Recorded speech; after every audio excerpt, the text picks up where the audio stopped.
Mr. President, this afternoon, as most of us realize now, the Senate has begun debate on amendments to the fiscal year 2019 Defense, Labor, HHS Appropriations Bill.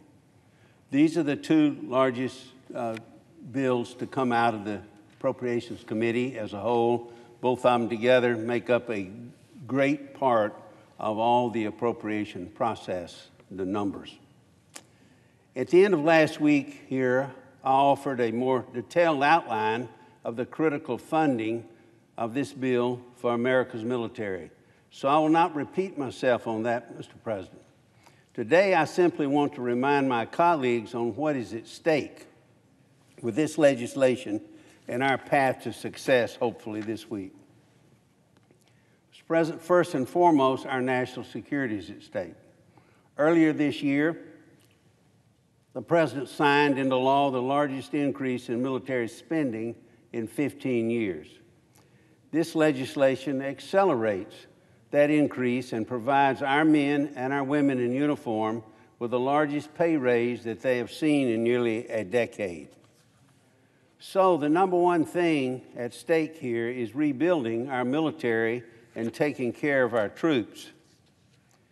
This bill, Mr. President, also provides for a wide range of critical domestic priorities, including education, medical research, and funding to combat the opioid epidemic, all very important to America. Recent history suggests that we face a tall task in passing these bills on the Senate floor. The Senate, Mr. President, has not passed a labor HHS appropriations bill in more than 10 years. It has been even longer since the President was able to sign a defense appropriations bill into law before the end of the fiscal year, which ends September the 30th. Why, Mr. President? Because in the past, poison pills have blown up the process or foreclosed it altogether. I appreciate that one senator's poison pill is often another senator's priority, but I strongly urge my colleagues today to focus on accomplishing the big picture priorities that I've underscored here.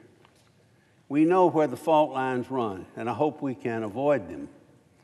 There are reasons to believe that this year will be a different year, that we will produce a different outcome. First among them, a unified desire to avoid another omnibus spending bill. Second, Mr. President, we come to the floor this week on the heels of a string of recent successes in passing appropriation bills. And third, each of the bills in this package passed the Appropriations Committee by a vote of 30-1. These factors pave the way for the full Senate to consider this package.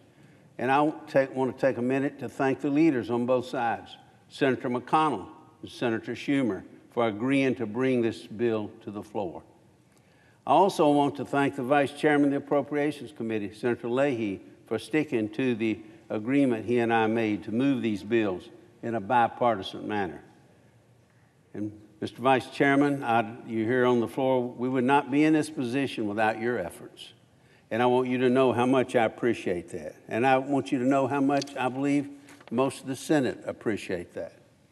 I say to my colleagues, we collectively called for regular order in the appropriations process, and now we have it.